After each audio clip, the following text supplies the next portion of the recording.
folks, how you doing? Dave McRae here. Welcome to McRae Live episode 5. We're on episode 5 today. The day today is Thursday, January the 16th, 2020. It's hard to believe we're already in 2000, or we're well into 2020 now, approaching, I guess we're in the middle of the month, the middle of January. And today, folks, we got some Star Wars stuff to talk about, but I don't want to spend a lot of time talking about Star Wars today. I really don't. I'm a little Star Wars'd out, sort of like I was all Halloweened out before Star Wars The Force Awakens, before Star Wars The Rise of Skywalker came out just about a month or so ago now. I guess it was the 19th of December. So we're approaching a month when Star Wars The Rise of Skywalker was released, and I can remember leading up to that, I was like all tapped out when it came to Halloween. I was doing so many Halloween videos and, just kind of trying to keep the passion alive, the excitement out there for the anticipation of Halloween Kills coming out. But also, of course, too, we don't have really any Halloween Kills news. So there's not a lot to get excited about other than anticipation. And, of course, that's always fun to do nonetheless. But then The Rise of Skywalker came out, and I found myself really into the Rise of Skywalker Star Wars headspace. But now that's sort of done and over with, and we are moving on to bigger and better things in the future of movies. I am sort of finding myself a little tapped out when it comes to Star Wars. But just when I think I'm out, they pull me back in. And here I am talking about Star Wars Episode 9 again. So why am I talking about this? Well, the Cliff Notes version is, as many of you Star Wars fans know, Colin Trevorrow, however the hell you pronounce his last name, he was originally going to be the writer and director of Star Wars Episode 9. And of course, he left the project, I believe. I stand to be corrected on these little details. I believe it was in the summer of 2017. It was a couple of months before, or a few months before J.J. Abrams had signed back on to do Episode 9, because I believe J.J. came back on in September, October, something like that, of 2017. It was before The Last Jedi was released. And Colin Trevorrow was originally going to write and direct Episode 9, but he left the project. Well, I guess it was inside of a few days ago, a script was leaked, quote unquote. Apparently it is legit. There have been a few outlets confirming that their sources are saying that this leaked script, the details in the details, the major plot points and character points in this leaked draft of Episode 9, originally titled under Colin Trevorrow's version, Duel of the Fates, which actually, I don't mind that. I think that's pretty cool, because obviously it's sort of harkens back to the original episode. Well, not the original, but the first film, of course, and that awesome track from John Williams. So I do like that. Now, that doesn't mean that it would have ended up being called Duel of the Fates. I mean, who the hell knows at the end of the day. But nonetheless, you can find this out online. I mean, if you just Google Colin Trevorrow Episode 9, or just Google Colin Trevorrow, and you'll find every not every mainstream, but every site that you probably go to, whether it's IGN or Collider or MovieWeb or, whatever site tickles your fancy that you get your information from. I think maybe Film.com might have had one, Screen Rant, I mean, it's all over the place. And you can find the major plot points, the breakdown of Trevorrow's sort of beats in what was supposedly in this draft. And I read those plot points, and there's no doubt, as many of you who have read it, that it is definitely more in line with a direct sequel to The Last Jedi than The Rise of Skywalker was. And for Last Jedi fans, that would piss you off because you're like, fuck, this is what I want. For, Last Jedi haters, it's like, yeah, whatever. But there are some things in there that I'm like, yeah, that actually sounds pretty cool. That might have worked. But the real point that I want to talk about, and I'm not trying to be a party pooper when I say this, but I feel that somebody's got to say it because I find that very few people do. That doesn't mean that there aren't people that aren't kind of going, well, hang on a second, because there are. But I find because the world of Star Wars fandom, for the most part, is just a toxic cesspool of dog shit, and again, when I say that, I'm not talking about people who just have a difference of opinion. I'm talking about the toxicity that runs rampant through this, not just Star Wars, but you see it in little pockets all over fandom, but certainly in Star Wars.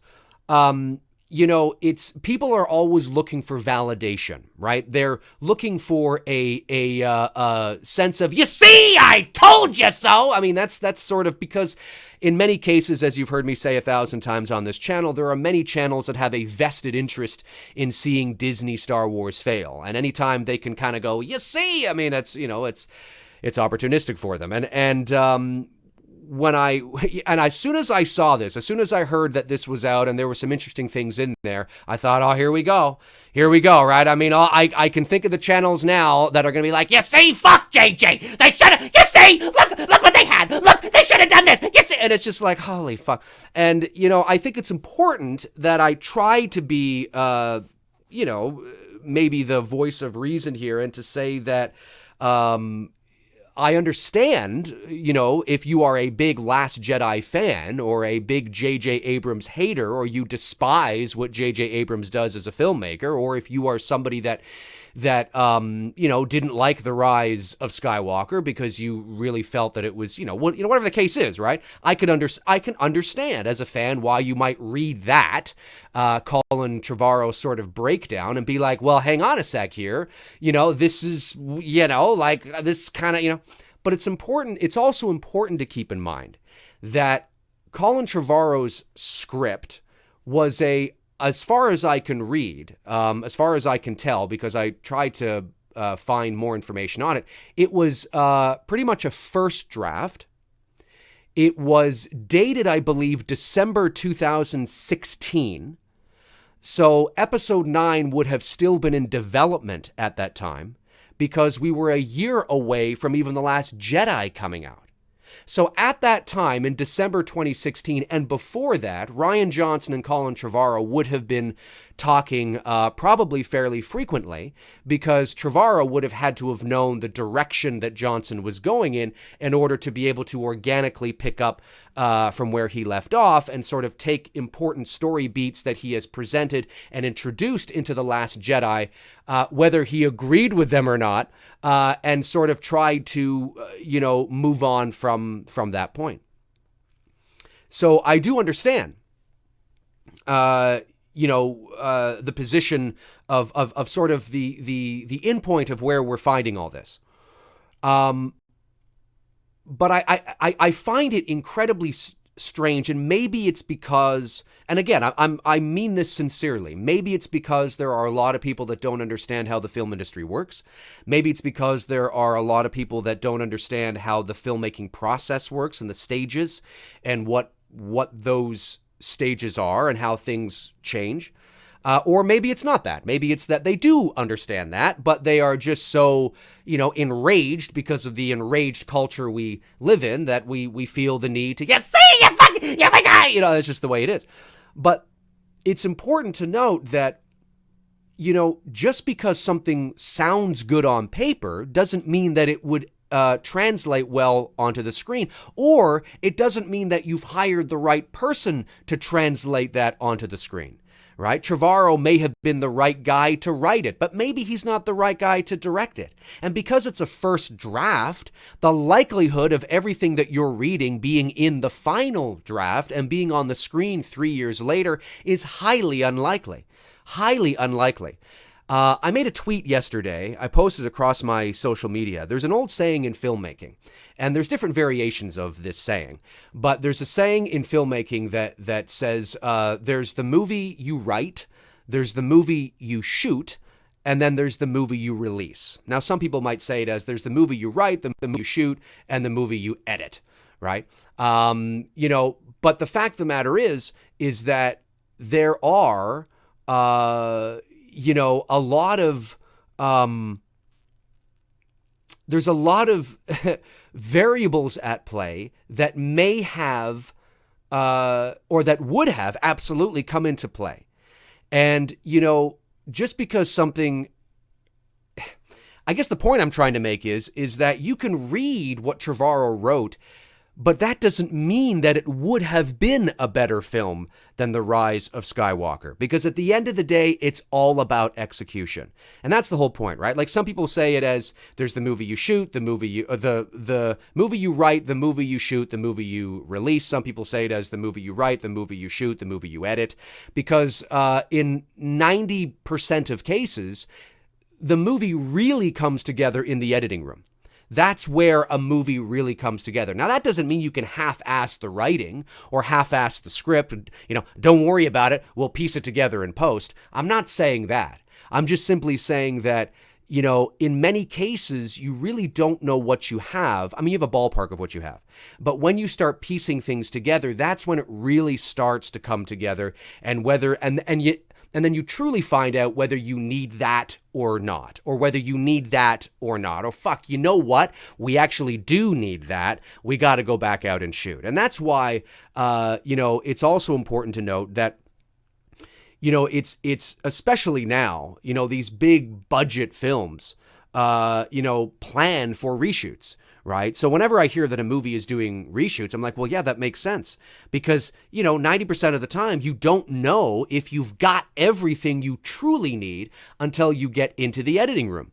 And you're there and you start piecing everything together because then you see what you have. Now, there's always dailies. And those are things that, at the end of the day, you review what you've shot that day and things like that. So you always have a sense, at least you should have a very good sense of what you're shooting. I'm not saying that you blindly shoot and then you figure it all out later. You always have an idea of what you've shot. But 90% of the time, when you get into the editing room, you find yourself going, well, fuck, you know what? I really do need this. We got to go out there. And that's why, especially in today's climate, major studios budget specifically for reshoots. Because 90% of the time, you're going to need something, especially on a big, massive Hollywood blockbuster like a Star Wars film. So I watched a few channels talking about, and again, it's not everybody, but I watch a few channels that dedicate themselves to Star Wars, and they're talking about this, and I've watched a few of the channels that have that vested interest in seeing Disney Star Wars fail and love it that the sequel trilogy has, in the eyes of fans, divided everybody and, in their mind is dog shit and garbage. And they love this because it's just more confirmation that J.J. Abrams is the pile of shit filmmaker that they think he is. You see, they should have stuck with Trevorrow. What do you mean they should have stuck with Trevorrow? There's absolutely unequivocally no evidence that the movie would have been better because that's a first draft. Everything you see in there may not have even ended up in the final draft. We have no idea. And because of the toxic climate that the Star Wars fandom is in right now, I guarantee you, obviously I can't guarantee you with absolute 100% certainty, but as well as I do as a Star Wars fan, to look at things as objectively as we possibly can. As well as I do that the probability is so high that even if they had gone with Trevorrow, they would have released his movie. The fans would have been like, oh, fuck, it's exactly like The Last Jedi. They're just picking up from The Last Jedi. You see? And then J.J. Abrams' script would have been released. And, you would have seen beats like Palpatine, coming back and Luke catching the lightsaber and something about, Snoke being a clone and reading that on paper. So, because you had a shit movie, right? A movie you didn't like, people would have been reading that going, oh, fuck, you see, they should have gone with JJ. I mean, it's just, this is the climate we live in. And I know what some of you might be thinking. Well, hang on a sec, Dave. I read the Reddit leaks, of J.J. Abrams' movie prior to the movie coming out. All those leaks about, the Wayfinder and this, that, and the other, and Rey being a Palpatine and all this kind of stuff. I already read it, man. I already read it. I thought it was dog shit then. Yes, but you also didn't have another movie that was dog shit in front of you, right? So, these are people that have that vested interest in seeing Disney Star Wars fail. I guarantee you, again, I can't guarantee you with absolute certainty, but I know the probability is so high that if Trevorrow's movie had come, and people would have wanted Trevorrow's movie to fail, 100%, it would have been the same climate. You know it and I know it. If JJ had never come back and Trevorrow was writer and director and you were hearing all those things and these leaks were coming out through Reddit, people would have been going, what? So, because one of the beats in Trevorrow's leaked breakdown was that Kylo Ren was actually the person who murdered Rey's parents. Rey was still a nobody, but Ren was the one who actually murdered her parents. I actually think that's kind of cool. But I can guarantee you that if this had come out, in the same manner that the Rise of Skywalker leaks had come out, there would have been hundreds, if not thousands of people going, what? So it's just, I thought he still was a nobody. He said it was a nobody. So I was just still a nobody. Yeah, but now he's a fighting. I did that. And then of course, if you'd found out later, you see, she was that would have been cool. She could have been a Palpatine. That would have been amazing. It's relative for the most part, right? And I'm not saying everybody is like that. I'm not saying that. But, because I'm not as emotionally attached to the world of Star Wars like these sweaty, hardcore Star Wars nerds are, and there's nothing wrong with that. I salute you, right? I mean, I'm a hardcore, sweaty Halloween nerd, right? We all have, our shit. But because I have an objective, I'm not as emotionally attached to the deeper layers of the history and mythology and all that of Star Wars. I mean, at one time I thought I was a hardcore Star Wars fan, but in 2020 I'm not. I realize I'm not. I sort of sit back and I watch these channels, and I can watch them with sort of from an objective point of view. I can see the absurdity on both sides. I can see the absurdity that from people who think, JJ is amazing and oh my God, he's amazing. I can see, and I can see the absurdity and people that think he's dog shit and fucking horrible. And, it's just, it's hilarious to me. So, when I watch these channels, I think to myself, there's no doubt or very little doubt in my mind that the same thing would have happened if Trevorrow's movie had come out first and JJ's script would have been leaked later. It's the same thing would have happened. So, people, Rise of Skywalker haters using this as some sort of vindication. You see, there was a better script. They should have just used it. Why the fuck did they fire Trevorrow? It makes no sense. It's like, yeah, just remember that what you read in that first breakdown, there's a process. It was still in development. There's no guarantee that that was the movie that would have wound up on screen. And there's no guarantee that even if it was the movie that wound up on screen, that you would have enjoyed it. It's all about execution. There have been many, and you know this.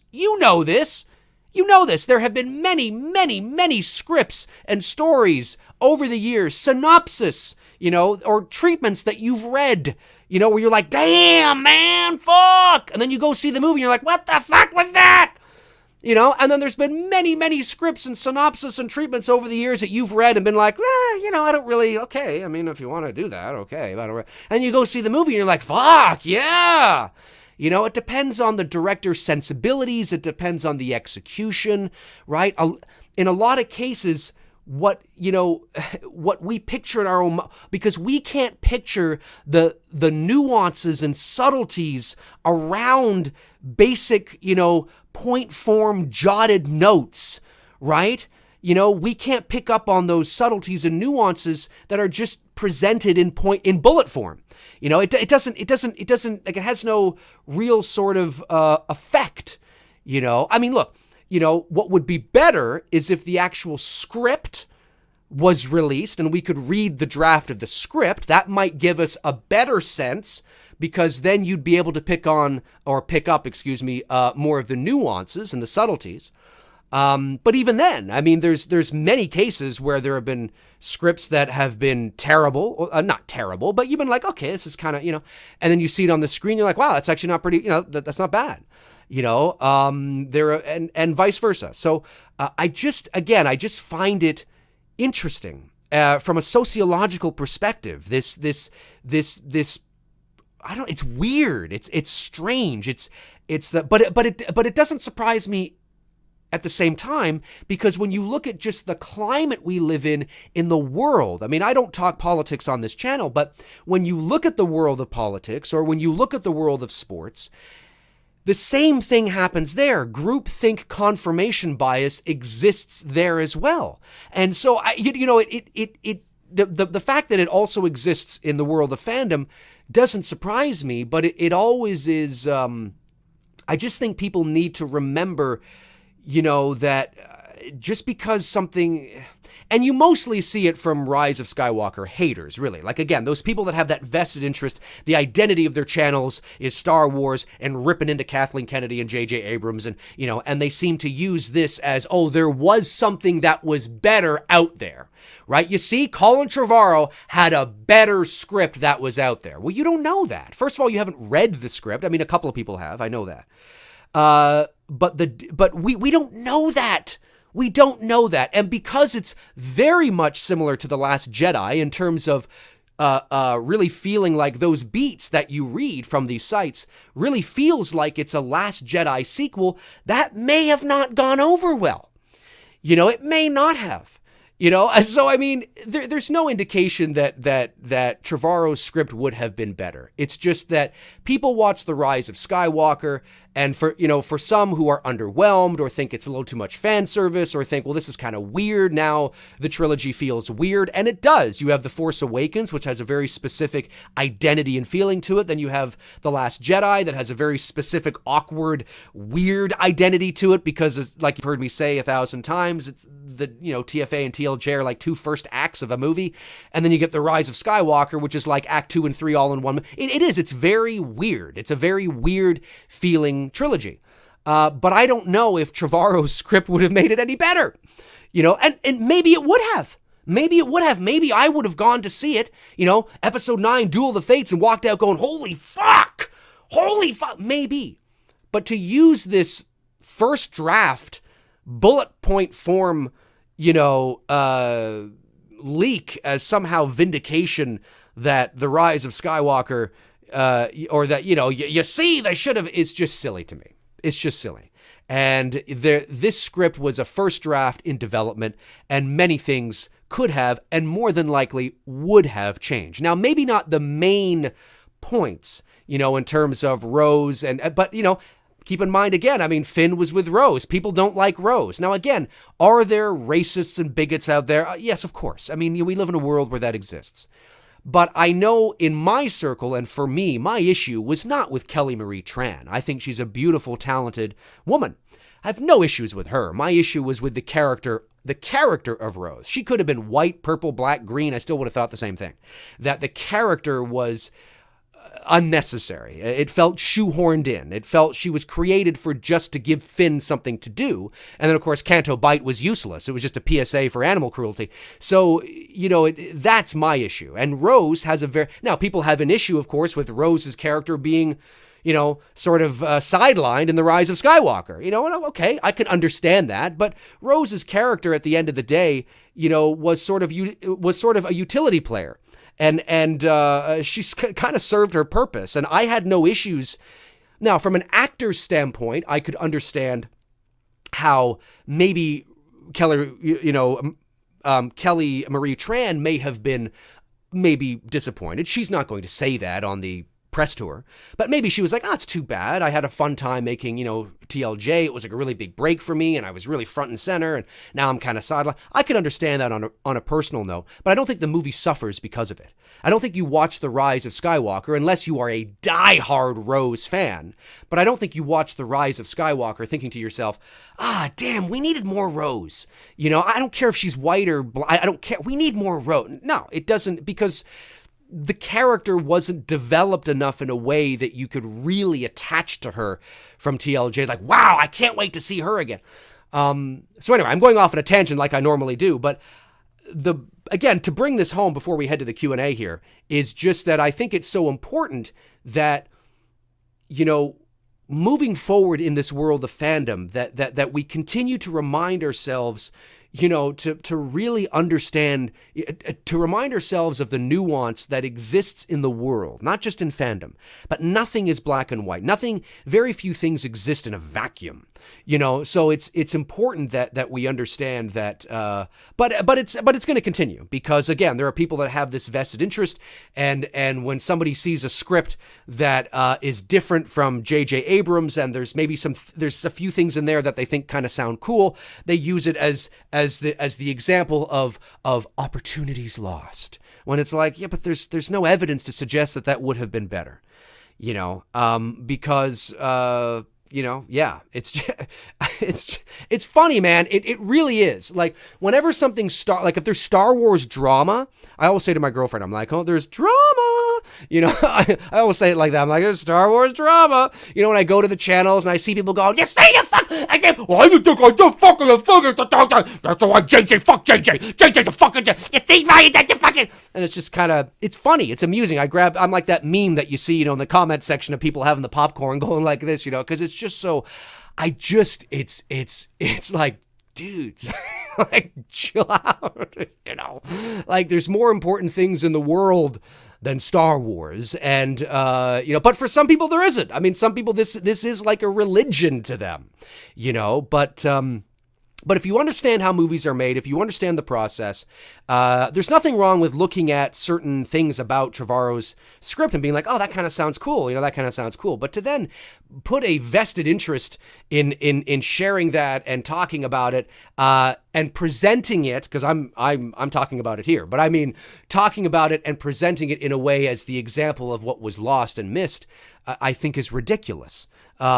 Because there's just no evidence to suggest that this would have been better. And as well as I do, like I said at the top of the stream, essentially, that if Trevorrow's movie was released, there would have been people loathing that movie as well. And fuck Colin Trevorrow, you see? They should have hired JJ. It's just, it, and I know it. That is exactly what would have happened. So, just remember, there is the movie you write, the movie you shoot, and the movie that is released. And what that means is that when you're writing a movie, you're picturing everything in your mind, right? And you write all this down.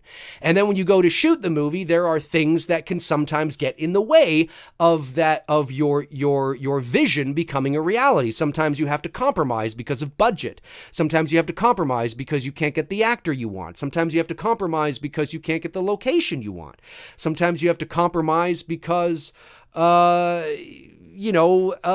especially if you're a Hollywood film with a big studio breathing down your neck, the executives are like, yeah, we don't want that. We don't want to give you the money to do that. We don't want you to hire that actor. We're not sure if we agree with that creative decision.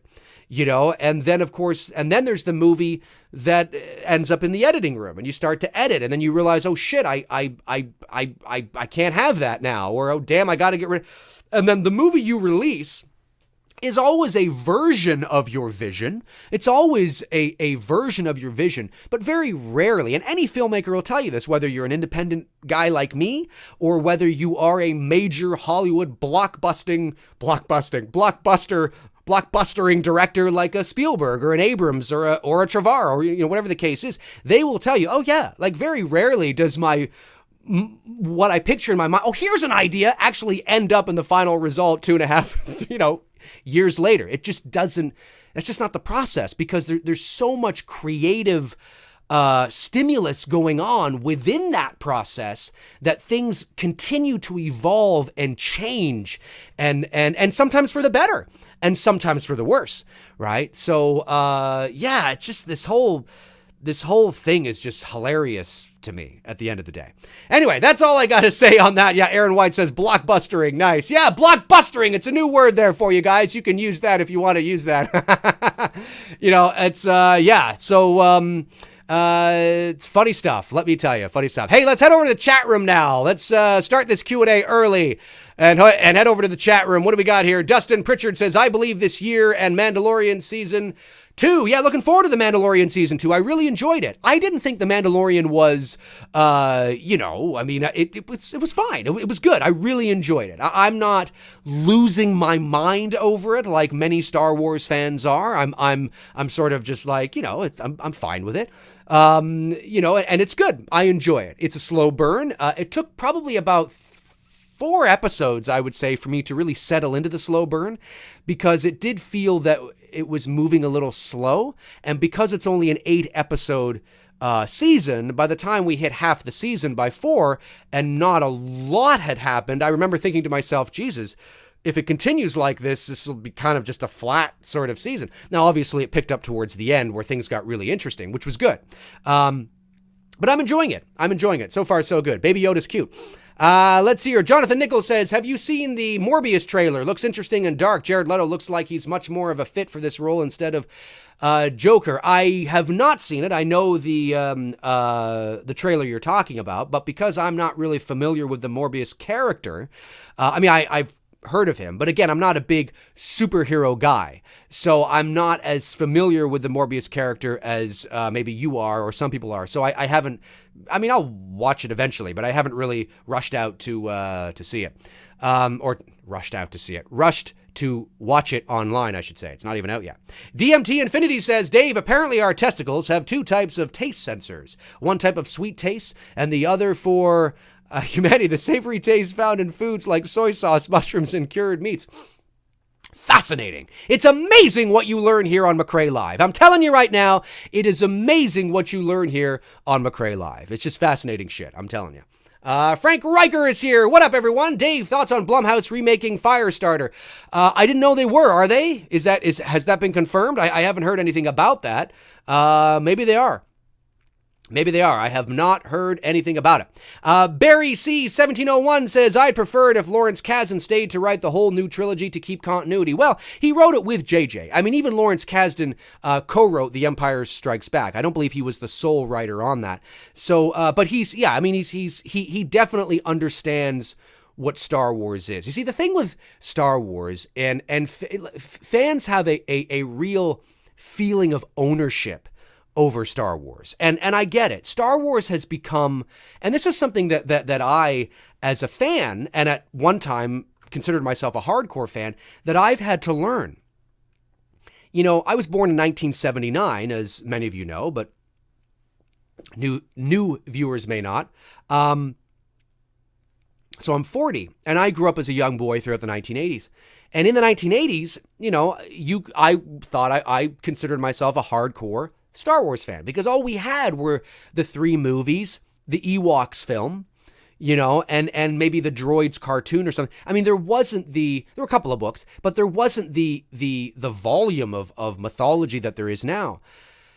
And in the 90s, I don't know if it's because I'm not a big reader. I think that's it. As a young boy, I was not a very good reader. I was a little late bloomer in that. And which is ironic considering what I do for a living as a voice actor. I, read all the time. So thank goodness I got out of that in terms of not being able to read that well. But I know that I think had I been a better reader, had I enjoyed the process of reading books, I think I would have probably found myself really deep into the Star Wars EU mythology and canon that exists now. But because I wasn't, like my buddy Bruce, who you guys know, he reads. Now, I wouldn't say that he's a big reader per se, but he certainly reads more than I do. And he read, I believe he read all 3 of the Timothy Zahn books, that original sort of Thrawn trilogy of books that came out. I know he had them. Now, I actually had the first book because my stepmother bought it for me because it was Star Wars, and she thought, well, he would probably read this because it's Star Wars. Yeah, I think I read like the first 10 pages, and then I got bored. Not because I was bored necessarily with the story, but because I just found myself... my mind wanders a lot when I read. And still to this day, now I'm better today, obviously, but still to this day, at 40 years old, I have still never read a book cover to cover. Never. I never have. I've never read a fiction book cover to cover. Not even in school, McRae? Not even in school. No, I didn't. I would buy the Cliff Notes versions of the stuff and try to get, the gist of it. So now, anyways, I'm going off on a tangent there, but as a Star Wars... when the prequel trilogy came out, I wasn't particularly excited because I always thought I was more interested in what they did after than before. But anyway, long story short, by the time the sequel trilogy was coming out and social media was a big thing, and I was learning more about other channels and fans out there and things like that, because as you guys know, I've had this channel for 14 years, but I've only started to put my face out there since about 2017 on a consistent basis. And I've begun to realize that, wow, I'm not a hardcore Star Wars fan. Now, that can be relative. I understand that there are fans out there that go, no, if you like Star Wars, you're a hardcore Star... Okay, fine. But let's be serious here, right? There are levels to this shit. There are levels to sweaty nerdgasms. There are, right? There are people that are hardcore sweaties, right? That are just fucking like, that dedicate their whole life to this shit. And there are people like me that don't. So, I mean, that is a different level altogether, right? So, when it comes to Star Wars, it's like when Lucas sold Star Wars to Disney in 2012 for $4 billion. And then when the first movie came out in 2015 and all, the development and the pre-production and the excitement surrounding that, prior to that, I began to realize that, wow, I'm not really a hardcore Star Wars fan, that Star Wars has grown to be something even bigger than itself, even bigger than any one fan. It's bigger. It's huge. It really is like a religion, for many, many millions of people around the world. It's so big that it's got to that point where you will never please everybody. I mean, you'll never please everybody anyway. And you have to be okay with that when you go in to make a movie, or when you write a movie. I've had that conversation with Bruce, and in regards to It's Me, Billy, which is the Black Christmas fan film that we're in development on. We've had that conversation that we're not going to please everybody. There are going to be people that think it's garbage, and there will be people that think it's great, and hopefully there are more people that think it's great than think it's garbage. I mean, that's really the thing. The thing is not how do we please everybody. The thing is how do we, is that hopefully we please most people, and so it's just one of those things where Star Wars is so big and the fandom is so huge now that, and because I'm not emotionally attached to it, in many of the ways like the deep hardcores are, I can watch it from afar and get a little bit of more of an objective view on things and find the interaction fascinating and how certain things affect certain people emotionally really interesting and fascinating. And it really is. And I'm the same way with politics. I don't talk about politics on this channel, but I'm not invested emotionally in anybody or any party or anything. I just kind of, it is what it is. You know what I mean? So, and when you take that approach, you have more of a view on things, and sometimes the silliness and the irony and the hypocrisy of much of the world that you're viewing. And it's fun, I'll tell you that. Super chat from Chris Baber to the channel. Thank you, buddy. Much appreciated. It's always great when people support the channel like that. Thanks so much, Chris. Really do appreciate it. Robert Kitzmiller says, Dave, do you have a favorite Star Wars creature? Chewie, Ewoks, etc.? That's actually a good question.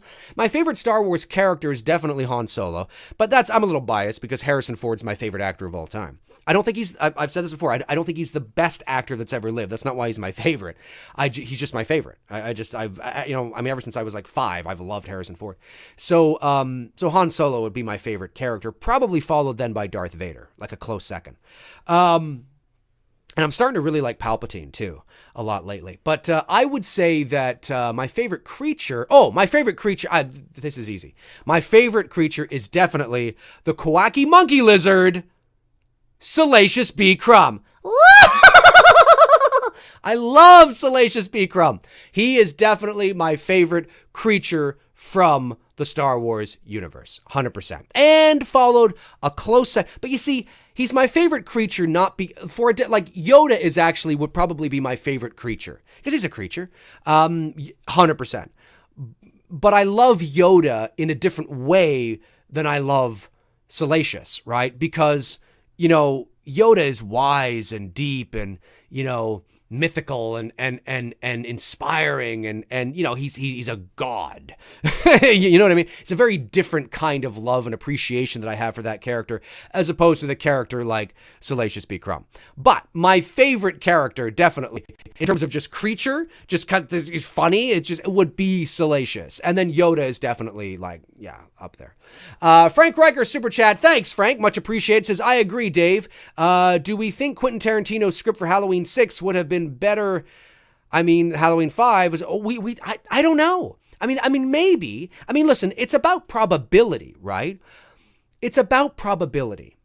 And sometimes you can look at creatives that are attached to certain projects and you can say to yourselves, well, the probability of this script or film being something that I might like or doing well is higher than not. That exists, but I don't think at the end of the day, when we're talking about Trevorrow and Abrams, that there is any indication that Trevorrow's episode 9 would have been better than Abrams. I really don't, because Trevorrow, it's not like they've hired, it was like Fincher doing a script for episode 9 or Nolan or Spielberg or Kubrick. That'd be a weird episode 9, wouldn't it? But I just mean that like the talent, the level of, and not that Trevorrow's not talented. I'm just saying he's got Safety Not Guaranteed, which I think was his. And then I believe he's Jurassic World, but then he's got the Book of Henry, which didn't do well.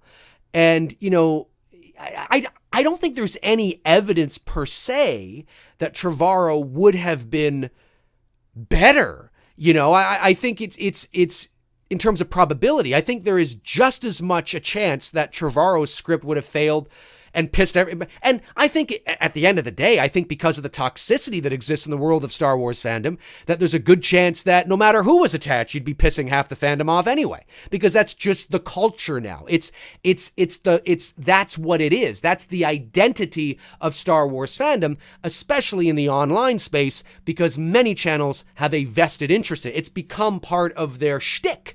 It's become part of their MO. So, it almost wouldn't have mattered who came along. It's almost like you have to sort of just let it all die for a while and start again, and I don't think The Mandalorian, at the end of the day, I like The Mandalorian, I do, but I don't think it's as great as it might seem to people. I think it feels grittier and it's different, but it still feels very Star Wars-y. But it's also beginning something, and there isn't now there are rules. Obviously, it does take place in the original universe about 10 years after A New Hope, 10 years before The Force Awakens. I understand that. So there are certain rules and regulations that the universe has to abide by, in terms of canon. But because it is a different story starting from scratch, there is more creative liberties there that you can sort of create and make them feel more organic as they play out. And it's a good show. I'm not saying it's not a good show. I'm not saying that. Take Baby Yoda away from the show, you lose a lot. I mean, Baby Yoda is a huge part of that, right? But then again, I don't want to also be a hypocrite, hypocrite. Hypocrite? Yeah, that's right. Am I saying that right? I think I'm saying that right. Yeah, hypocrite. Yeah, that's right. Hypocrite.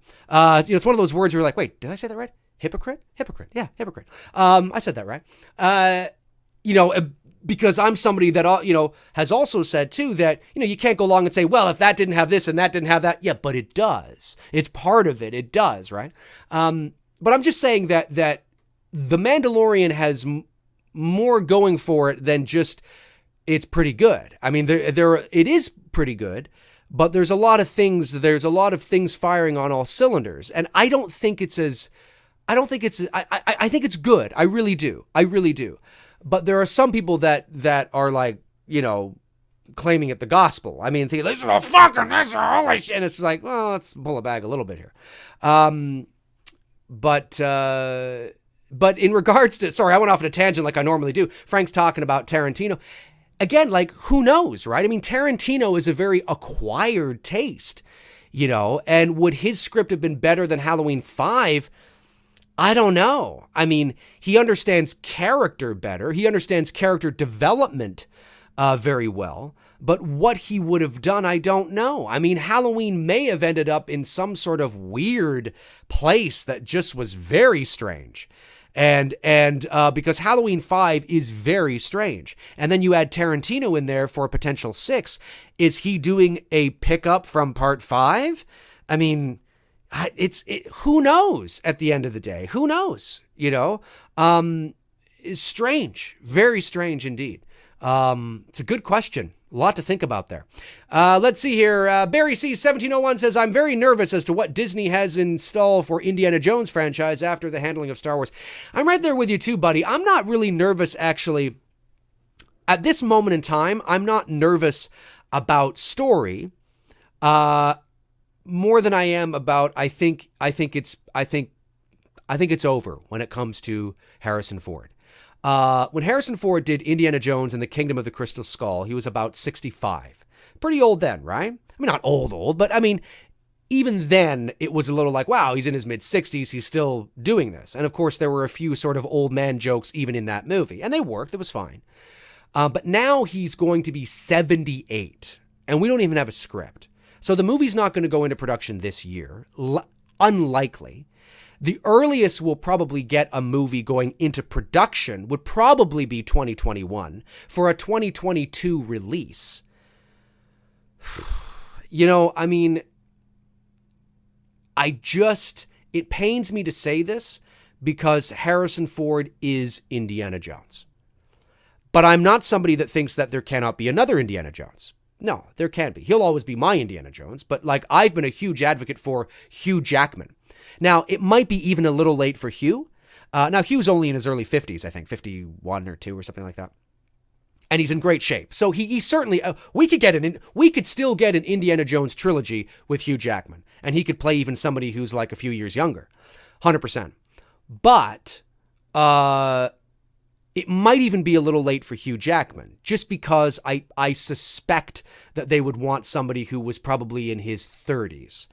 And I know there was the big Chris Pratt thing that everybody wanted, and that came to be really because of his standout in Guardians of the Galaxy, and then somebody photoshopped his face on a promotional image from Indiana Jones and the Last Crusade with Sean Connery and Harrison Ford, and somebody photoshopped his face on Harrison Ford's body. It wasn't even Chris Pratt's body. It wasn't his hands, his shoulders, his physique, nothing. It was just his face. And people went nuts. It was like, yes, it's Chris Pratt. Oh, he was very Indiana Jonesy. He was kind of like Indiana Jonesy and Guardians of the... Make him! And it's like, I never wanted him. It's no offense to Chris Pratt, but in the movies that I've seen him in, he just feels too jockish to me, too college jock frat boy, and I just don't believe it. That doesn't mean that he couldn't change my mind, but I always thought Hugh Jackman had the suave and the debonair, but the toughness, the sexiness, but yet the action. Like, I just think that I could totally see him with the ladies, but also with a fedora on, fighting snakes and, running through the jungle. I mean, I totally can believe that. I've always thought that he would have made a pretty good Indiana Jones. And that means a lot coming from me because Harrison Ford's my guy. You know what I mean? So I'm like, yeah, Hugh Jackman would have been interesting. But that's sort of where I fall right now. I mean, yes, there's always the, how are they going to tell the story? What is it going to be? Is it going to be something good? Is it not going to be something good? I mean, listen, Lawrence Kasdan's son, is it John Kasdan? Is that his son's name? Anyway, he took a crack at a script, which I thought actually the idea sounded pretty good. Something about a runaway train or something that had like gold on it or so. I forget now what it was, but it was something to do with a train, and Indiana Jones had to go and like stop this train or something. If you could probably find it online, and it sounded interesting, but Lucasfilm, but no. So I don't know. I mean, I don't know what the story is going to be, but now, because it's 2020 and there's nothing, and Harrison Ford's going to be 78 in July.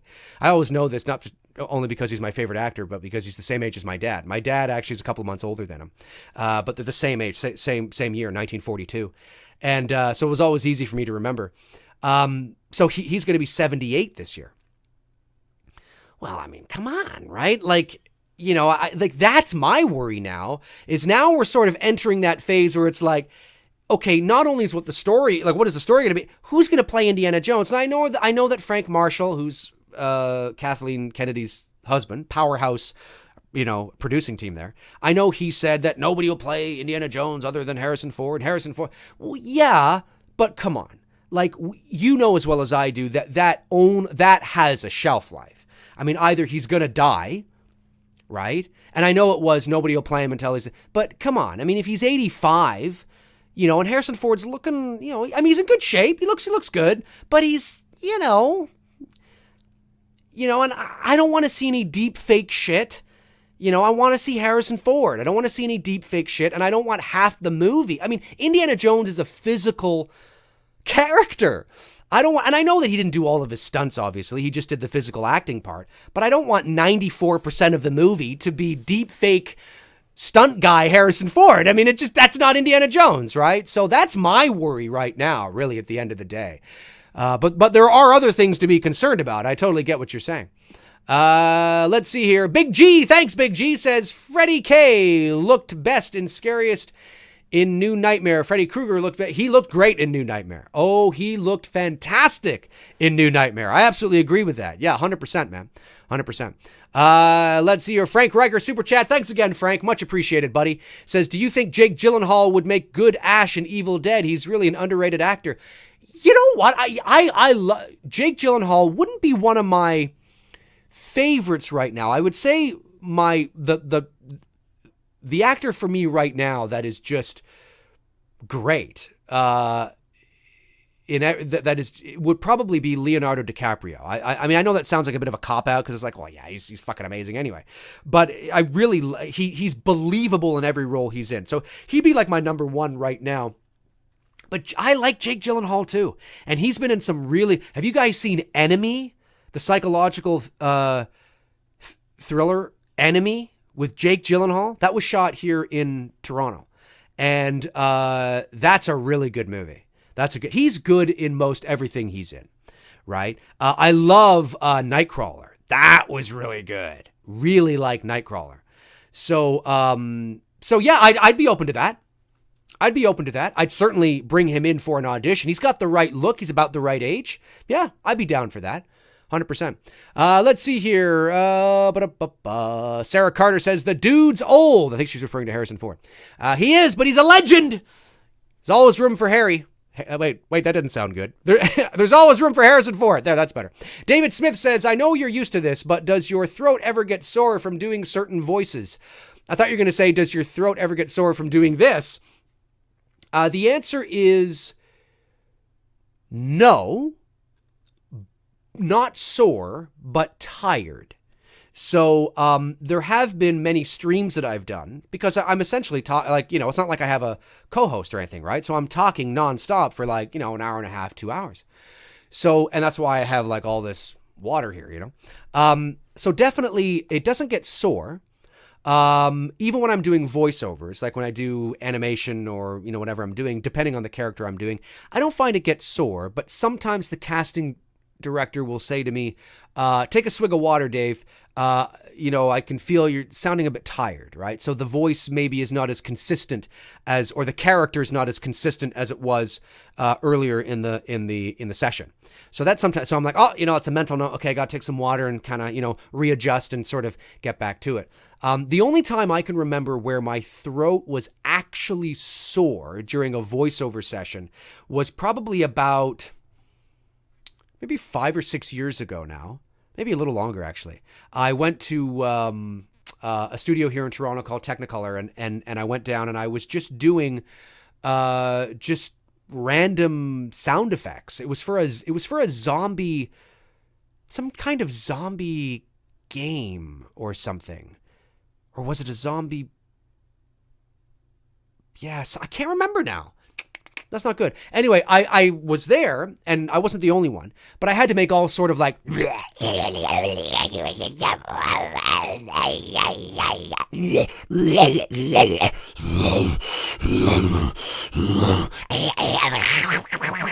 and doing all that kind of stuff for and there were different sort of ideas that they had, right, for different characters. And of course, I would have to give them as much as I could. Now that I remember my throat being a little sore because you're really working your throat and your vocal cords then, right? You're making all sorts of strange noises and sounds that are not really native to what you would naturally do, right? I mean, it's not like I'm naturally going, so to do that on a consistent basis for, a little bit really does take a toll. You ask any of the big animation video game voiceover actors, like the guys and gals that do the big stuff, like, your Grand Theft Autos, your zombie big PS4 games, you name it. I'm not a gamer, so I don't know what's out there, but all those creatures and the big games and all that kind of stuff. You ask those people and they'll tell you, oh yeah. Like it's like legit hard work. And it's one of the reasons why, was it last year or the year before, there was a strike. And they were on strike. I don't know if you guys remember that, but they were on strike. And that was one of the reasons they wanted to get paid better because of the work they do. And I think they won it, or there was some sort of compromise anyway. So yeah, but that would be the only time. Just talking like this, no, it gets a little dry, and I gotta take some water. And tired, but not necessarily sore. Okay, super chat comes in from Howard D. Thanks, buddy. Star Wars fandom is infested with negativity, and it's sad. It's mostly critiqued based on that. That being said, the script has a better story, in my opinion. Well, we don't know, right? We have no idea. It sounds good. It sounds interesting, right? But we don't know, and because there is, like, there are some things in there that I think sound cool, but it's all in the execution. And there's no evidence that story would have translated to the screen. There's no evidence that the story beats that we're reading about, because it's a first draft. I mean, it's from December 2016. It was that script, those beats that you're reading are from when Rogue One came out. So there's no doubt in my mind, or very little doubt in my mind, that would have changed. That there would have been things that would have been altered. Oh, maybe it wasn't Rose that went with Finn. It was now Poe that went with Finn, and Rose went with... or maybe it's not Coruscant anymore. Maybe it's this. Those things can happen, for a variety of different reasons. So, but there are some things in there that sound kind of cool.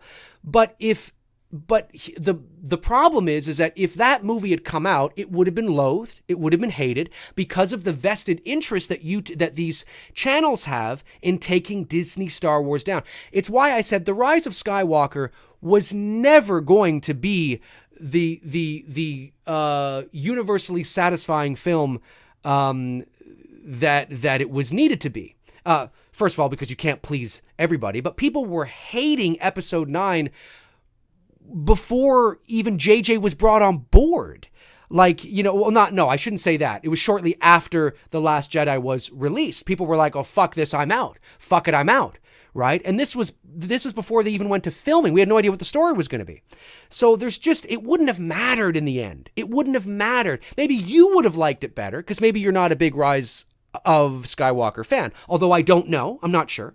But maybe you would have liked it better, but we still would have had the same issues. And then there would have been the JJ leak, and people would have read that and been like, shit, Rey was a Palpatine. Oh, fuck, shit. And you would have read certain things and been like, oh, shit, Death Star in the ocean? Lightsaber battle on the Death Star?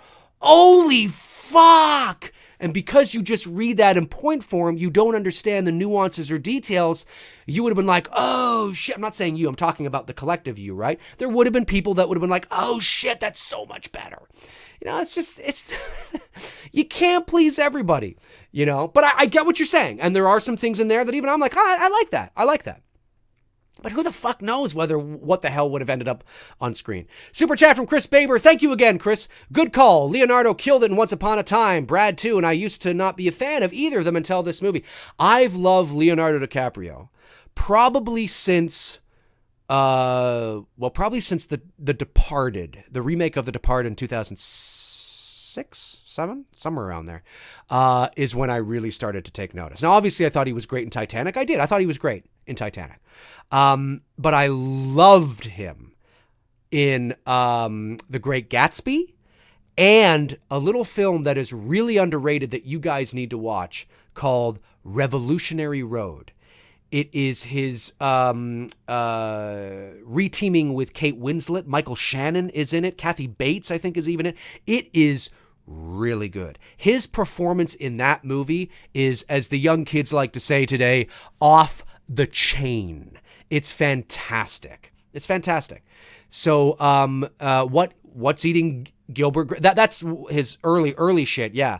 But in terms of an adult, you got to watch that. It's a great film. So really, and then of course, The Revenant and Wolf of Wall Street, and I mean, and The Aviator. Oh no, I would say it's The Aviator. The Aviator from 2004 was the one that made me go, wow, that one was great. He's a good actor. He's believable in every role he's in. You believe that he's really that guy, that he's really the character he's playing. And there's not too many actors that you can say that. I think Tom Hanks is one.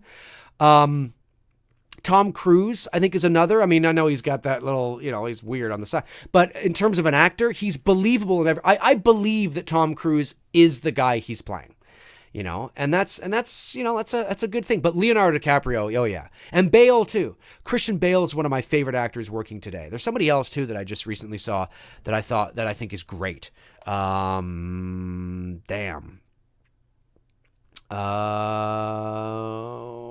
Who was it? Can't think now. It's a recent movie I watched. Anyway, maybe it'll come to me. But yeah, there's a lot of great shit with DiCaprio. Let's see here. Christian Gracia. Am I saying that right? Hopefully I'm saying that right. What about Bradley Cooper for Indiana Jones? I would take Bradley Cooper over Chris Pratt. But I don't know if I'm sold on Bradley Cooper. But I definitely, if it was either or, and this is not a knock against Pratt. I mean, he's fine. He's a fine actor. He's fine. He's handsome. He's charismatic. But there's just something that's jockish about him. I don't know what it is. I don't get the same frat boy, no pun on Pratt, the same frat boy sort of jockish kind of feeling I get when I watch Cooper than when I watch Pratt. I don't know what it is. There's something, but I mean, listen, he's an actor. And his job is to play different types of characters. So I would be open to his portrayal. If they hire him, excuse me, drinking too much water there. If they hire him, all right, I'm open to it. Prove me wrong. Sell it to me, right? But just at face value, I would probably choose Cooper over Pratt. But I don't know. Cooper, yeah. I don't know, but I think you're on the right track for me. You're on the right track. I think Jackman, I mean, again, maybe not now because he's a little older, but Jackman like 10 years ago, 15 years ago, I think, I know, mind you, he also had Wolverine, which he was very identified with, but Harrison Ford had Han Solo as well. I don't know. I think Hugh Jackman, I don't know. But yeah, who knows? Pratt or Cooper, maybe. Oliver Mercer says, yeah, Jake's a great actor. I'm a big component in belief regarding John Connor in Terminator Dark Fate. Because of this splinter timeline paradoxes, I believe John Connor should be 57 in Dark Fate's 2042. Okay, Oliver, are you talking about a game? Or is that a separate thought? Yeah, Jake's a great actor. You're talking about Jake Gyllenhaal, I'm assuming. And then you go on to say, I'm a big component in belief regarding John Connor in Terminator Dark Fate. Because of the splinter timeline paradox, I believe John Connor should be 57. Oh, and Dark Fate's 2042. Oh, I see what you're saying. Yeah, if he had survived, I guess. Yeah. I got to think about that in terms of the timelines. But I like Dark Fate. I mean, I didn't like it. I just thought it was, it was nostalgia. We're in this nostalgia era now, right? It's all about the nostalgia. The nostalgia. That's what we're in, ladies and germs. Let's see here. I like how you guys are talking to each other, too. It's good shit. Damn W, you son of a bitch, says, I believe that Brad Pitt was Billy Bean. Am I saying that right? In Moneyball. Billy Bean in Moneyball. I should have won Best Actor for that role. You know what? That's a movie I actually have not seen. What? You haven't seen it? No, I haven't. I know the movie you're talking about. And I know that he got really great praise for it. So I'll have to check that out. I've come to appreciate Brad Pitt more over the years as he's gotten older. I couldn't help, and it's not that he wasn't in some good stuff. I actually quite liked him in a little film he did with Harrison Ford, which had tremendous amount of production issues, from 1997 called The Devil's Own. Do you guys remember that movie, The Devil's Own? Sort of based on a true story. I liked him in that movie, but maybe it's because it was a Harrison Ford movie, and I was really into Harrison Ford. So, you kind of have to sort of take that into consideration. But I really did enjoy that. But I find that as Brad Pitt has matured, and maybe it's because I've matured as well, I've gotten older, I've enjoyed him in sort of where he is now in his life. And maybe it's because his movies, and not that his movies were always like this, but he's so, and I say this as a heterosexual man, of course, but he's so damn attractive, and I know that's, he might not be to some people, but he's got that stereotypical look, is what I'm saying, right? He's got that stereotypical look that it's almost distracting from his roles. I liked him in the Ocean's movies. I did like that. But what I mean is that he's got that, it's almost distracting. It's like George Clooney, right? Like you almost, they're almost caricatures of themselves. I feel the same way watching like Clark Gable. It's like, God, he's so, like, he's so, suave, and, every scene he's in, he's like, well, I just can't help but sort of feel that it's and not that he's not handsome now, not that these older guys or these guys that are handsome don't become handsome in their older age, but it almost feels like they're, I don't know, it just feels more organic. They're not as distracting to me, maybe, or something like that. You know what I mean? So it's just kind of funny, in some regards that, cause either got the jaw, the chiseled jaw, and the hair, up. It's just like, Jesus, these guys are like, it's like they're characters of themselves, so it almost is. It took me a while to appreciate, the Brad Pitts and even the George Clooney's for their acting abilities. Because sometimes they can get lost behind, their looks. And then in some cases, they only get hired and they're only in a certain movie because they're just the eye candy for the ladies, right? Or something like that. So, and maybe even for some men. So, it's just funny. I find those things kind of funny, but it's just one of those, but I appreciate him now older because he's older. So he still looks good for his age, but he's in more things that I think are more mature, which is nice to see. Let's see here. Super Saiyan Roo. Am I saying that right? Super Saiyan Roo. Shia LaBeouf and Denzel are my favorite actors. Shia LaBeouf. Hopefully, eventually, it'll get to a point where Shia maybe can redeem himself a little bit. And he's a great actor. He's great. He was great 15 years ago when he sprung onto the scene. I know he was around, before that, but it was Transformers / Disturbia that really sort of, thrusted him into the scene. Where it's kind of like, hey, take notice of this guy. He's a great actor. But unfortunately, he's gotten himself into some shit. So hopefully, as he matures and gets older, because he's got to be 30 at least, or close to it, if not. So hopefully, he's still relatively young, that if he turns himself around in terms of his personal life, he could still have a hell of a career ahead of him. A really good career, because Hollywood is very forgiving when talent is involved and when money is involved. Still, he's a very talented actor. And the other guy you said there was Denzel. Well, Denzel is one of those staples. Denzel is one of those staples that is just, he's an iconic character. An iconic actor who plays great characters is what I meant.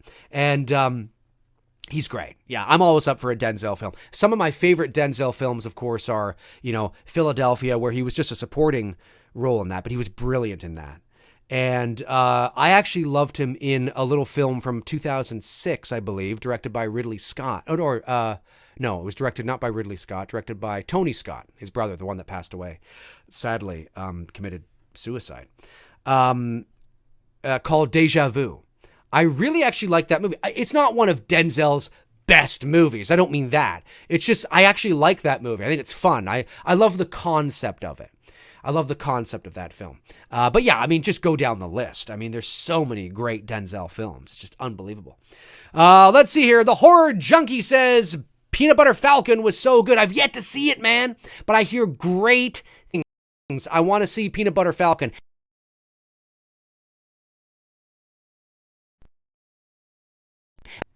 Distracted. Ooh. Uh-oh. You guys can hear me, right? You guys can hear me, but you probably can't see me. Okay, 1 second here. One sec. Can you see me? I think you can probably see me now. Sorry about that, guys. Something happened. Yep, can't see you. Okay, you can definitely see me now.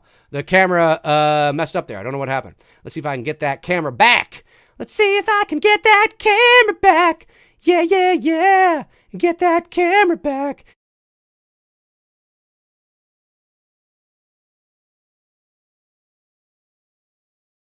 There I am. I'm back. Back.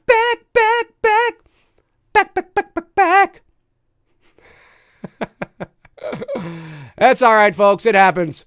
You got your camera back. Now we can't hear you. We're back. So what was I saying here? I was talking about, somebody was talking about, Training Day. Training Day is one of my buddy Bruce's favorite movies of all time. He loves Training Day. I was talking about, there was something I was saying there. What were we talking about? I was talking about Peanut Butter Falcon. Yeah, Peanut Butter Falcon I've yet to see. And I hear that they are also doing a sequel called Peanut Butter Sandwich. And that one is, no, I'm totally kidding. I'm kidding. Relax. There is no peanut butter sandwich that is happening. Although I will say that would be incredibly funny if there was a movie called Peanut Butter Sandwich that was a sequel to Peanut Butter Falcon. I think that would be funny. Let's see. Now I'm deaf. Oh, you're deaf? Sorry about that, Frank. You can see me and hear me now. Yes. There's a bit of a delay. Oh, wait, let me get that. Wait, I'll get that thing back. Oh, no. Do. There we go. Got my little bar at the bottom back up there too. Sing, please. Sing, Dave. Can you rent Peanut Butter Falcon? I don't know. Is Peanut Butter Falcon back yet? Or is Peanut Butter Falcon available? No, I don't think it is. I think you can pre-order it though. I think. Although I'm not entirely sure. Let's see here. Let's go back. Dave, make a rock album. I should. Wait, that's a different kind of genre of music there. Roberto Hernandez. I love that name. Roberto Hernandez. Dave, do you agree with fans? Oh, here we go. Do you agree with fans? Oh, okay. Saying that Rey shouldn't be able to defeat Ren or was able to use the Force with no training in Force Awakens. No longer. Because I said this in a previous McRae Live. I said that, it's important to remember that despite what you now may think, I can understand why some people, and again, it's the climate we live in, I can understand why Rey defeating Ren in The Force Awakens was unusual, was strange, because we don't know a lot about this character. Where does this character come from? Who is this girl? Why is she so strong? How was she able to do this kind of thing, right? And then she takes on who is, one of the big baddies, second in command in this new film, and she defeats him pretty soundly. Now, it wasn't like she kicked his ass completely. I mean, there was resistance there. But once she was able to tap into the Force in what Maz was telling her about, she beat him. Now, Ren was also injured, obviously taking a shot from, Chewie's bowcaster, and that obviously, helped. But what the Last Jedi should have done was the Last Jedi should have, really, because it's the second act, it should have been able to sort of give you insight into why that's possible. Not that she's just strong, because it didn't feel earned. It didn't feel organic. Well, despite what you may think of The Rise of Skywalker, you might think it's a dog fucking shit show of a movie. And you're allowed to think that. You are allowed to think it is dog shit. Of course you are, right? You can think it's dog shit. To you, it's dog shit. But it's canon. I think The Last Jedi is dog shit. It's canon. Things in that are canon. I can't take that away from the Star Wars universe. There is no your canon. I mean, look, you can say, well, there's my canon and your canon, and I'm pretending that doesn't exist. Okay, sure. But in reality, objectively, there is only objective canon. In the real sense, it's like how, the artist of a sculpture, I can create a sculpture. And the meaning of the sculpture is sunshine. That's the meaning. That's it. And you look at it and you can say, and it's not abstract art, right? It's not open for interpretation, but you look at it and you can say, well, no, to me, it's thunderstorms. It's like, okay, well, if you want to think that, that's fine, but that's not the objective truth. I mean, that's not reality. It might be your reality in your head, but it's not the real truth. The only person that can give its meaning, unless it's abstract art and it's meant to be open to interpretation, and even then the artist will sometime have some sort of personal idea of what it means for them. But if there is a clear meaning, there is only one objective truth. And in The Rise of Skywalker, despite what you may think about it, Rey is a Palpatine. And that explains why she is so powerful. Now, maybe that's not good enough for you. Maybe you think that's dog shit, but that is the explanation. Rey is no longer a Mary Sue. She's no longer a Mary Sue. Because now it's like, oh, well, no wonder she's so powerful. She has this inherent ability that she doesn't even know about, which was one of the reasons why her parents were trying to hide her, is so Palpatine wouldn't get his hands on her and utilize his power. Very much like Anakin it's similar, not identical, obviously. Rey's not the chosen one. But it's similar in that sort of way. So you could hate that and think it's dog shit, it's dumb and it's lame, but that is the reality. So it makes sense. So now when you go watch The Force Awakens, well, that's why. She's extremely powerful. She doesn't even know how or why or where it comes from. So that is the reality. That is the objective truth about this canon. It's not open for interpretation. No, she is a Palpatine. It was said. That is it.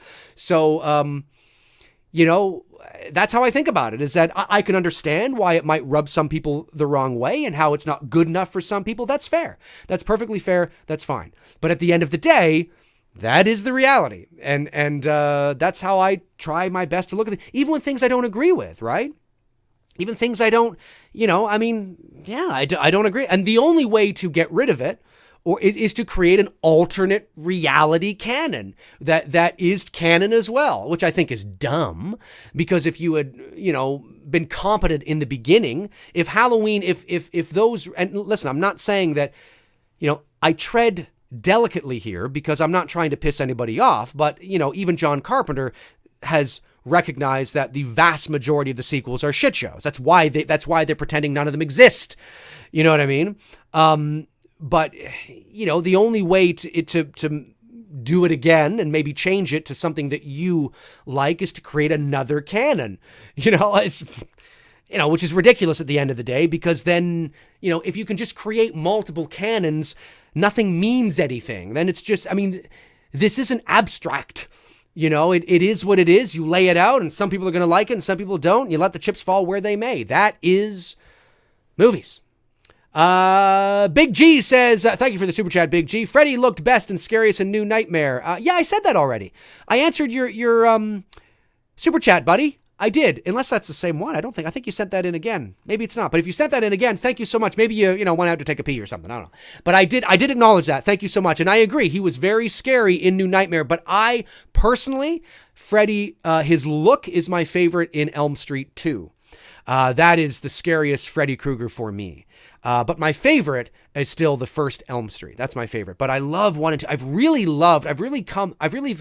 have really come to love 1 and 2 lately. I just love it. I love those two movies. Let's see here.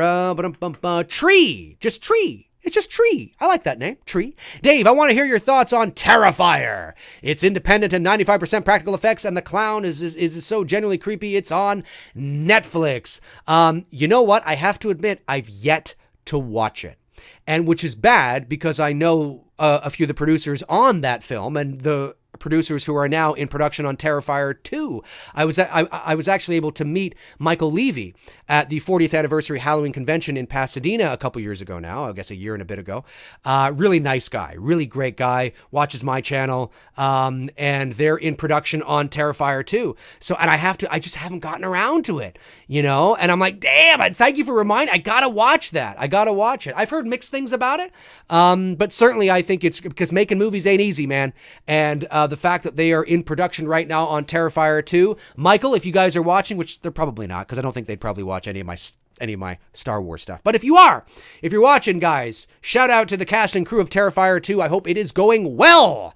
Hope it's going well. Making movies, it ain't easy. That should be a t-shirt. Making movies, it ain't easy. Put that on a fucking t-shirt. Dave McRae. Clint Northwood says, we need Friday the 13th lawsuit to be done. We need a new Friday the 13th. I agree with you. But when you read up on the Friday the 13th lawsuit, I can see both sides. I certainly can see Sean Cunningham's points, but I can also see Victor Miller's points. But I'm like you. At the end of the day, the law is the law, and whatever the law says, whatever is legal, whether it feels, listen, there's always loopholes somewhere, and there's always compromises that can be done.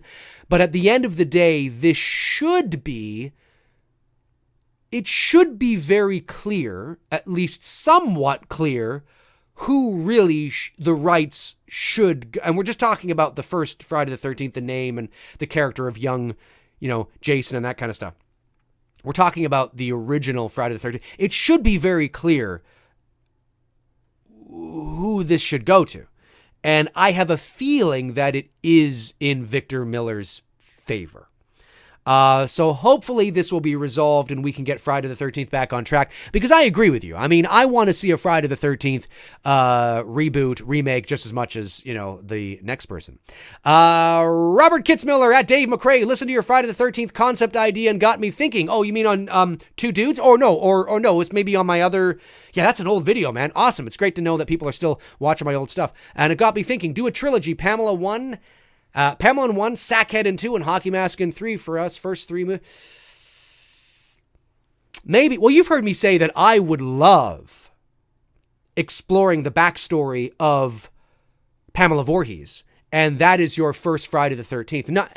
It's sort of like the backstory of Jason drowning and Pamela and the original Friday, sort of all in one movie. It's like a 2-hour film maybe or something like that. Really setting it up, low budget, claustrophobic, maybe done by I don't know if A24 would take on that level of a slasher, but that kind of vibe to it.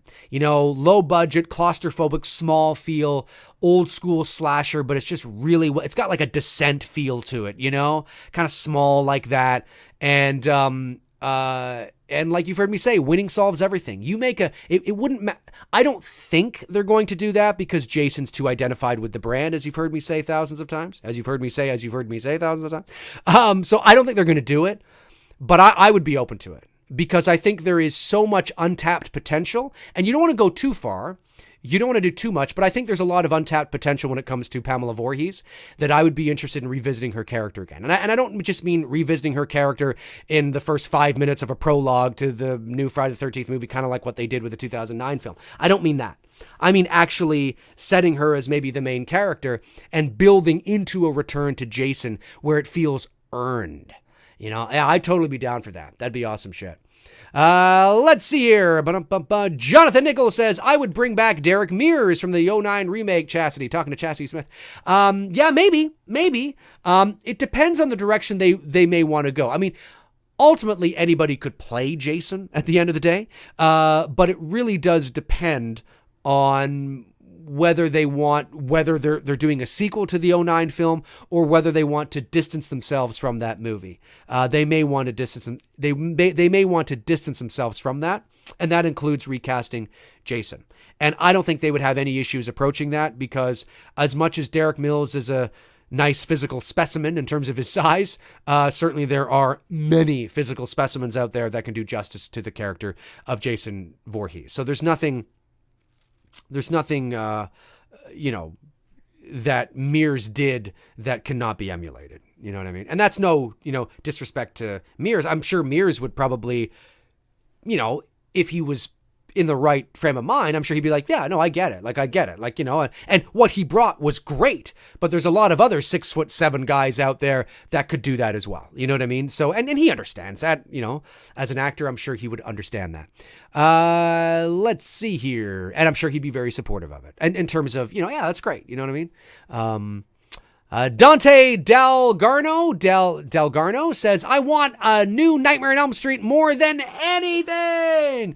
Well, Dylan's New Nightmare. Hey, I know it's just a fan film, but I'm myself and Miko Hughes, who's reprising his role from the original New Nightmare from 1994. We're doing Dylan's New Nightmare fan film that moves into production later this year, and I'm playing Freddy Krueger, so that should at least sort of whet your appetite a little bit, keep you satisfied, right? Keep you satisfied before any sort of main course comes down the pipe. But I'm with you. I mean, I would love to see A24 take on Elm Street. I really would. I think the Elm Street franchise, because of its psychological layers in terms of the dream world and the subconscious and that, I think that fits A24's sort of, wheelhouse a bit better than something like a Friday the 13th would. I think Friday the 13th, and I hate to say this, I just don't think it's I think A24 tends to really like to dish out, films that are a little more mature, a little more of a thinking man's movie, a thinking man's horror film, whether it's Hereditary or, Midsummer or It Comes at Night or The Witch, or I think The Witch was A24. They tend to be a little more, in the psychological realm. And I think Elm Street, because I also believe in order for Elm Street to be it's not mutually exclusive. I mean, certainly you can make a big blockbuster and it would do well, but I would love to see a return to form even for Elm Street, a much smaller, claustrophobic sort of vibe, a very independent feel to it. And I think A24 would be a production company that might be ripe for something like that. I'd be down to exploring that. Friday the 13th seems a little, just a little kind of, not just a little too, I don't know. A24 is they're kind of positioning themselves as sort of the highbrow production company when it comes to independent horror films. You know what I mean? And, yeah, I don't know, but yeah, I get what you're saying. I'm down, man. I want to see a return as well. Chris Baber says, thank you. Chris says, happy birthday. Yeah. Oh, John Carpenter. Happy birthday, John Carpenter. Yes.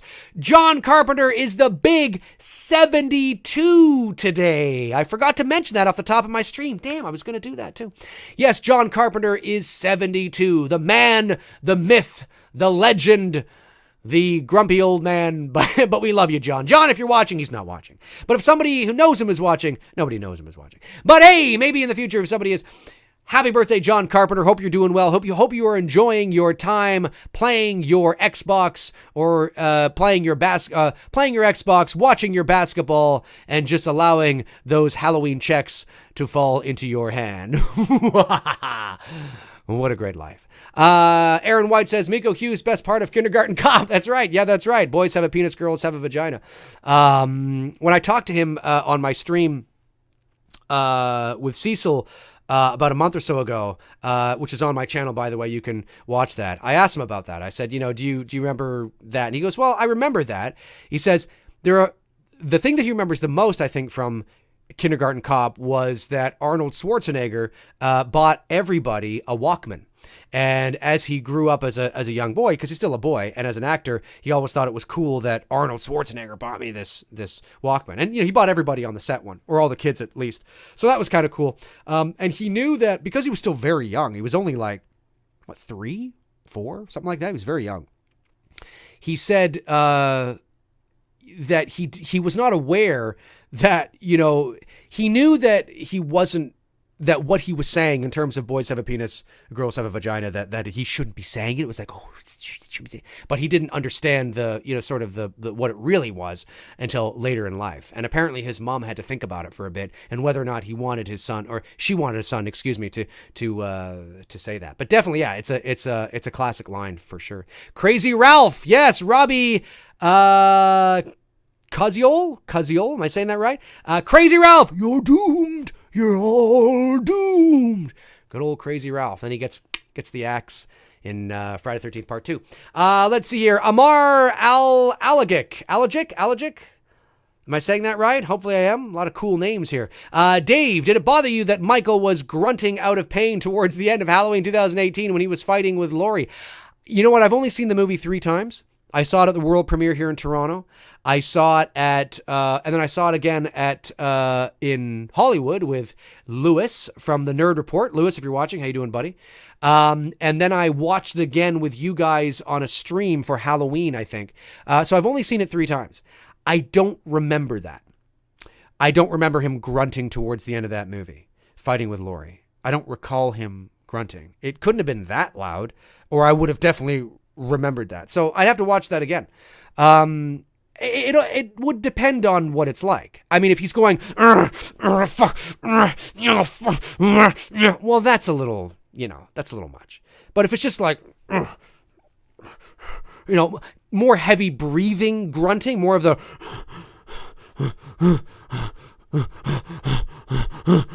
more like that, well, that's indicative of what you heard even in the original Halloween. Right? When he's in the closet scene where he's like, it's more breathing, grunting. I'm okay with that. But if it's like he's going like, oh, fuck. Well, no, that I'm not down with. Okay, we'll go for a few more minutes here, and then we will call it a day here on this McRae Live episode 5. And I'll be back tomorrow. Tomorrow, we might be talking some Halloween again tomorrow. So tune in for that at 11 o'clock a.m. Eastern Time. DT UK says Myers should be a supernatural character, in my opinion. Well, he became that way later on. That's the way he became. But his original intent was not to be that way. His original intent was he was a guy. The original intent was supposed to be more ambiguous. Right? He is a human being. I mean, we know that. But the things that he was able to do and the resistance that he had was strange. It was never explained in that original film. And how he was able to survive 6 shots and then get up and walk away, it was very strange, and it was planting that seed of doubt in there, like, who is this? And then, of course, it's explained later on, which is just silly. Michael works best in small doses when he is, the mystique and the enigma of the character is just unknown. That's one of the reasons why people love him over Freddy and Jason. We know everything there is to know about Freddy and Jason. They're not mysterious. They're not mystique. There's not a sense of mystique around them per se. There is a little bit, but not to the degree of Michael. But hey, if you like supernatural Michael, well, there's plenty of movies out there where he's supernatural. So you definitely have your Rolodex of films stocked for you. Somewhat dweeb. So you're just you're not a total dweeb. It's somewhat. Dave, do you have a director in mind who could direct a Nightmare on Elm Street reboot? Yes, me. No. Cecil. Let me see. But I mean, if we're talking about a major Hollywood, I don't know. I'm not sure. I know there are horror directors today that people identify with directing and horror. And, people tend to throw out names because, like, James Wan, Mike Flanagan, but let's think about this for a moment, right? And people tend to throw names out there because they know they're horror directors, but are they right for Elm Street? I don't know. It's just sort of like buzzwords, like, that they're identified with horror, so you just throw, their name out there. I don't necessarily think, I would have to think on that. I'm not really sure. I would also be open to somebody who's not necessarily identified with horror, potentially. It all comes down to script and then the director and his directing sensibilities and whether or not, the vision of the director.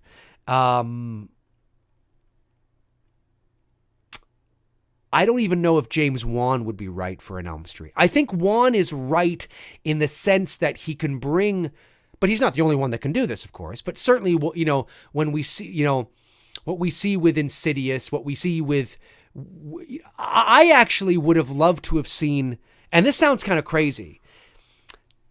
I take that back. I'm not going to say I would have loved to have seen this, but there's certain things that James Wan understands about horror that is missing from the 2018 Halloween film.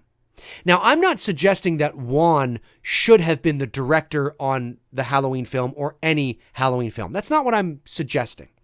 But there's certain sensibilities that he has when you watch, especially the very first Insidious and the very first The Conjuring, that there's certain things in terms of the suspense and the shadows and being behind something. And I like that great scene in the very first Insidious when they walk into the child's room to look at the baby and the demon is right there behind the curtain.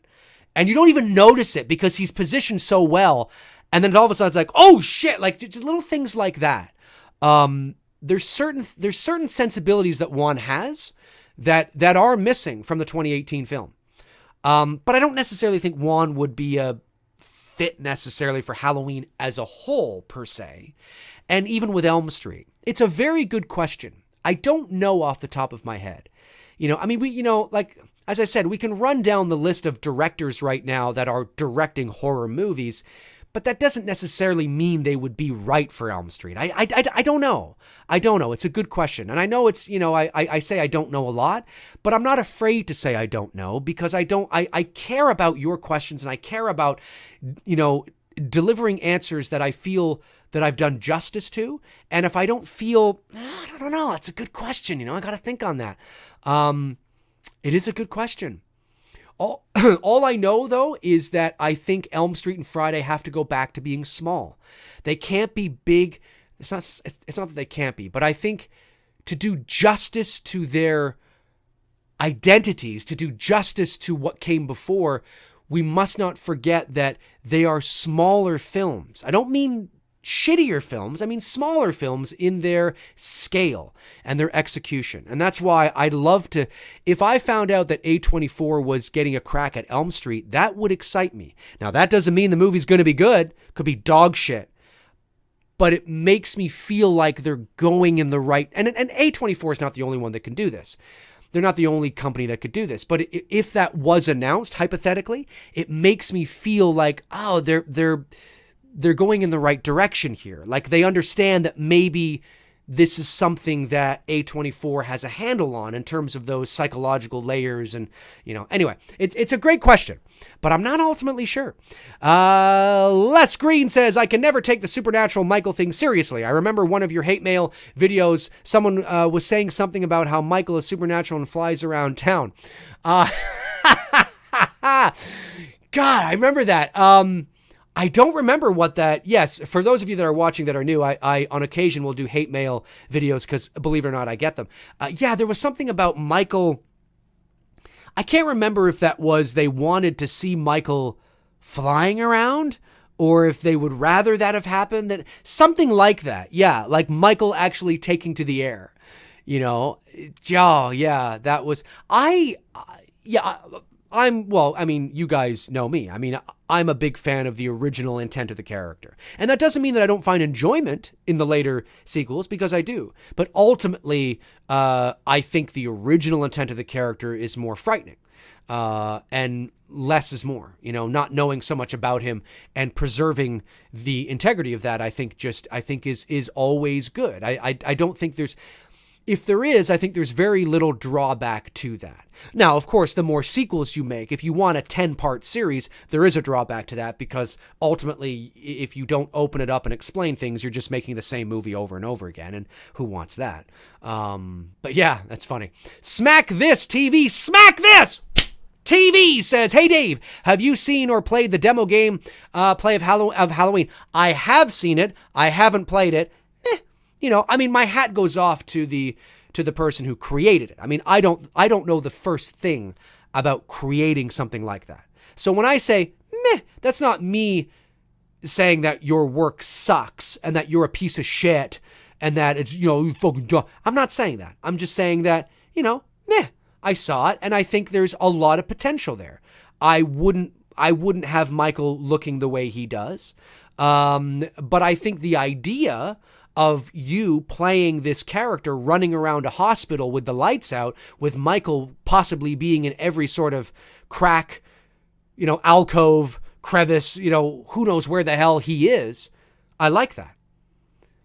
But the demo in and of itself was a little too rudimentary for me to be really think, oh, this is so fucking awesome.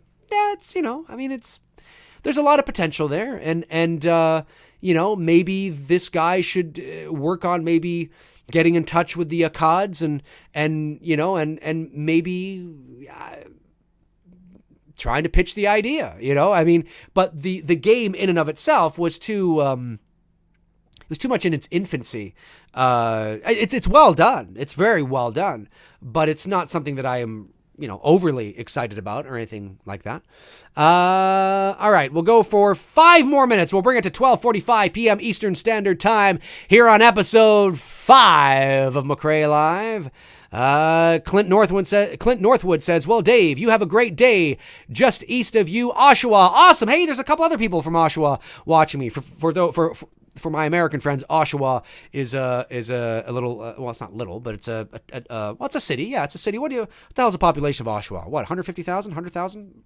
Something like that? Anyway, it's just a small city east of Toronto. Let's see here. Samuel Perez says, hello, Halloween Kiss 16 October YouTube. Halloween Kiss 16. Do you mean kills? Halloween Kiss? Halloween Kiss. What's Halloween Kiss? Yeah, I'm with David Smith. Can you imagine? It's Halloween 2018 and Halloween Kiss. Ooh. And then Halloween ends. Aaron White says, damn, it's only 9:41 here in Cali. Yeah, I do my shows early for you guys, don't I? I do them at 8 o'clock a.m. For you guys. Patrick Hartnett says, whatever happened to Ted Hollister, H4? I don't know, man. I don't know. What the fuck happened to Ted Hollister, man? Like, holy snapping crap. Damn Ted Hollister, some bitch, fucking B-side right down and fucking shit that damn. God damn it, it's Ted Hollister, man. You shot him in the fucking... I gotta do a follow-up to my thing. What the fuck you, man? Come on. If you guys haven't checked out my Halloween Friends video, you gotta check them out. Let's see. I gotta do a follow-up.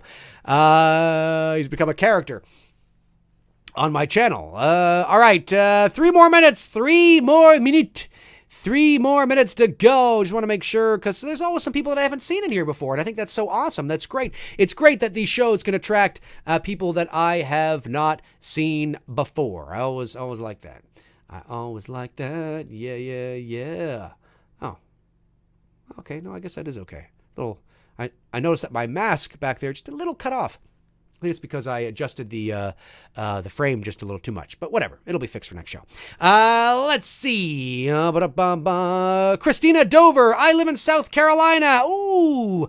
I've never been to South Carolina, but I hear it's beautiful. I hear Carolina is beautiful. So that's awesome. That's awesome. Well, you're on the same time as me then. You're on Eastern time. I believe so, right? Clint Northwood says, "What are you making your fan film? Where are you making your fan film Nightmare on Elm Street?" Well, it's not my fan film.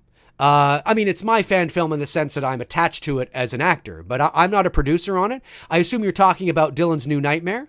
That is being shot in Phoenix, Arizona, I believe, is where we're shooting that. And then It's Me, Billy, which is my fan film, because I'm a producer on it and a writer. That's being shot up here in Toronto. Let me see here. Oh, 1 more minute to go. 1 more minute to go, ladies and germs. 1 more minute to go. Let me see. Try to get some people I haven't got before. Aaron White says, damn, it's, oh no, I did get that. Patrick Hartnett, whatever happened. Oh, I did get that. You're a fuck, man. All right, let's go down here.